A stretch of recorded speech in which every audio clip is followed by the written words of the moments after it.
Hi, good morning. This is Dana Diedolf, and I want to talk to you a little bit today.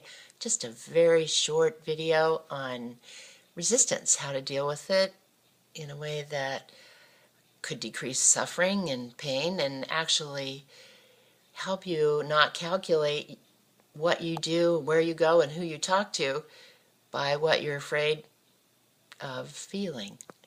Hi, I'm here on the office in Astoria, Oregon, and it's kind of a gray day on the Columbia River. The river's very quiet. There are two ships docked outside, and across the river, the clouds actually look like snow today, piled up. Fortunately, it's not snow yet. Anyway, nice talking to you.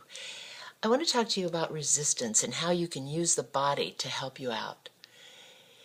You know, I work with a lot of people who use their bodies to live, actually, more than some of us who use our bodies to talk about living, which is some of the things I enjoy doing.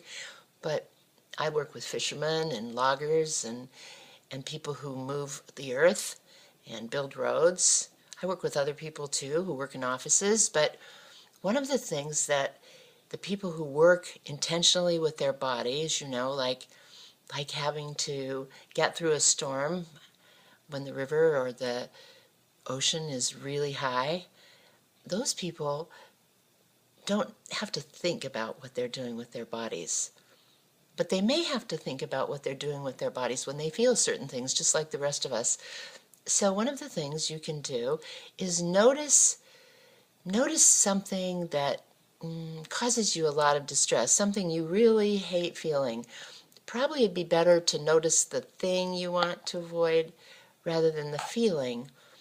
Because once you notice the thing you want to avoid, the situation, the person, you know, like figuring out your taxes, which I actually have to do because I'm really, really close to the last, what do they call it? Well, anyway, the last time when they forgive you for being late. So I'm going to do that and slide right in there. But clearly I've had a lot of resistance to doing that. So every time you think of whatever it is that you don't want to think about or encounter, if you notice, just as you think about it, you'll probably have a sensation in your body of resistance somewhere. If you've never thought about this, you might not know about that. But just think about the thing that you'd rather not think about for just a second.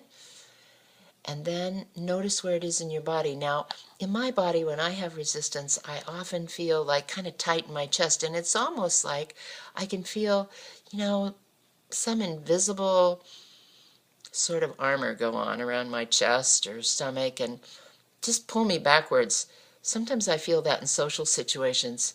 Like, it's easy to talk to you because, well, you're out there somewhere in the internet. And I'm here in my office. But if there were a whole bunch of you here in the room and you were having a party, I don't know, I might feel like resistant or scared or pulled back. Anyway, if you notice where the resistance is, I'll just use myself for an example. When I notice that I have that resistance, I can use my body and my breath to kind of help me. The interesting thing is so many things that psychologists talk about are like ideas, and people sort of forget them. You don't have to do that if you use your body. If you start noticing your body and you feel that thing you don't want to feel when you think about the person or the place you don't want to go or see, then you can do the opposite of what you're used to doing. So let's say, for instance, you have to make your taxes out too, and you don't want to do it. So you procrastinate. Well, that's kind of what you do, but that really probably is to avoid the feeling more than the situation. But you may not have thought about that because the feeling is always connected to the situation or the thing you don't want to do. But for just a moment, think of that and then breathe in and imagine that your rib cage is sort of opening up instead of closing down, but only for a minute, a second, 2 seconds, 3 seconds, however long it is to take a breath in. So go. And when you do that, when you breathe in, just pull in the very thing you would rather not think about. And you can do that because right away with the out breath, you're going to go,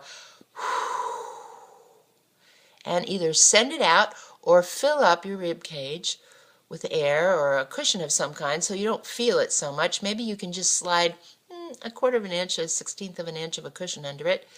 Or maybe actually, when you open your rib cage and take it in, you can blow it out. Just work with your body a second and open it up and blow it out or blow a cushion in. And what you're doing is, if you can get a little tiny relief, if that image works for you, what you'll notice is what you're really blowing out is resistance.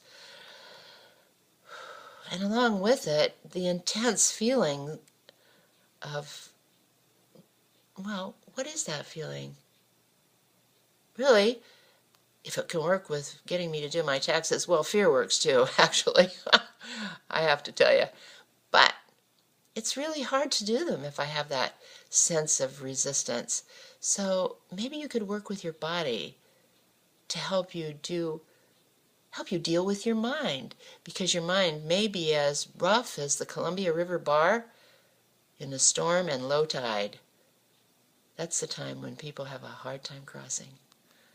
So take a breath. Open up to the thing you physically, not in your head, physically to the thing you don't want. And then blow and see where it goes. Maybe you can get across the bar safely. Have a good day. Good talking to you. I think I might go do some taxes. See ya.